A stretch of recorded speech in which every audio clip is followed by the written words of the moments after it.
Hello everyone, আসসালামু আলাইকুম। This is একে আজাদ শ্রাবণ।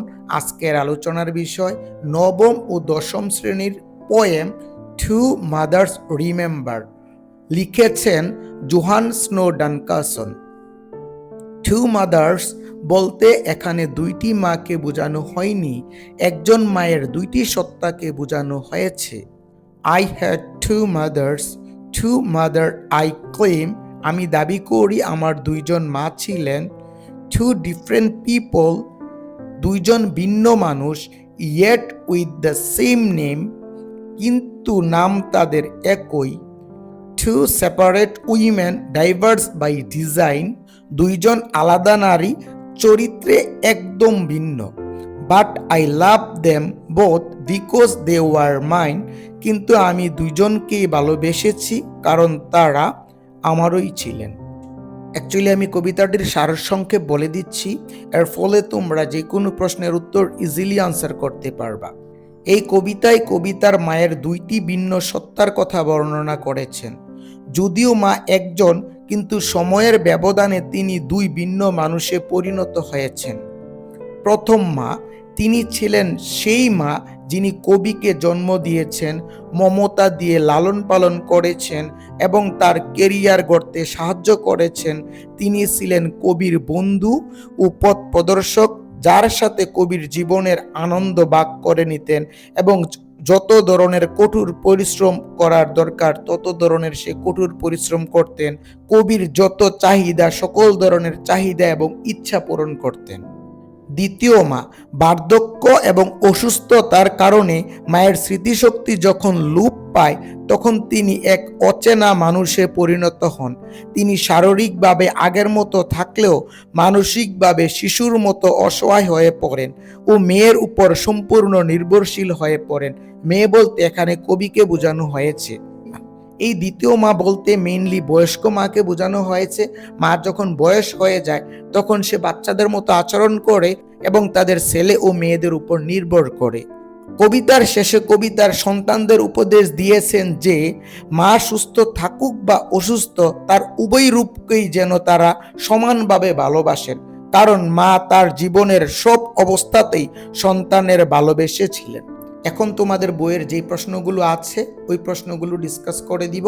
প্রথমে প্রশ্নগুলো একটু বড় করে ডিসকাস করে দিব, তারপরে প্রশ্নগুলো একটু ইজি করে ডিসকাস করে দিব। How are the two mothers different from each other? এই দুই মা একে অপর থেকে কিভাবে আলাদা? The first mother was healthy and nurturing, প্রথম মা ছিলেন সুস্থ এবং স্নেহময়ী। While the second mother is a stranger with a clouded mind due to illness, দ্বিতীয় মা হলেন অসুস্থতার কারণে স্মৃতিভ্রম হওয়ায় এক অচেনা মানুষ। How are they the same? তারা কিভাবে এক বা অভিন্ন?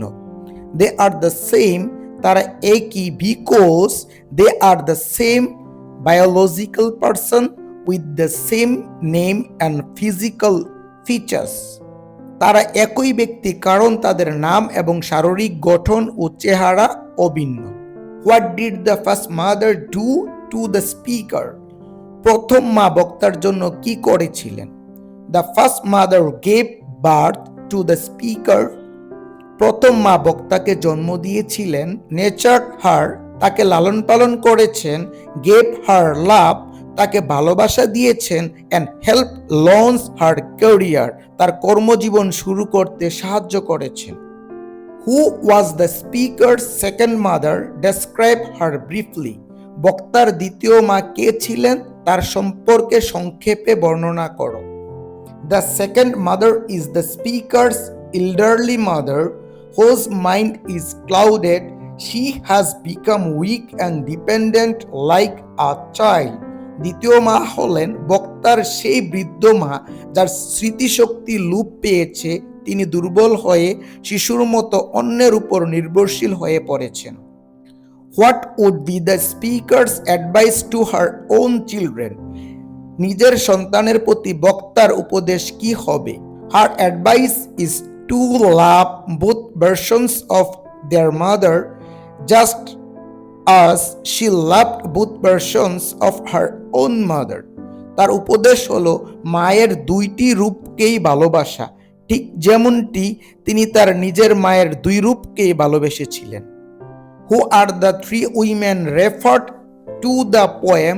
Briefly describe them. কবিতায় উল্লিখিত তিনজন নারী কারা, তাদের সম্পর্কে সংক্ষেপে বর্ণনা করো।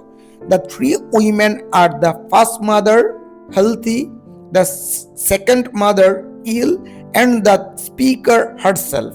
এই তিনজন নারী হলেন প্রথম মা সুস্থ, দ্বিতীয় মা অসুস্থ এবং বক্তা নিজে মানে মেয়ে। What should children do to their mother and why? সন্তানদের তাদের মায়ের প্রতি কি করা উচিত এবং কেন? Children should love their mother in all stages of life because she loved them throughout her life.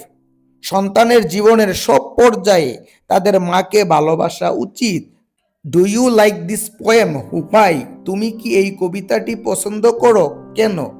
Yes, I like this poem because it teaches us to be patient and loving toward our parents during their old age.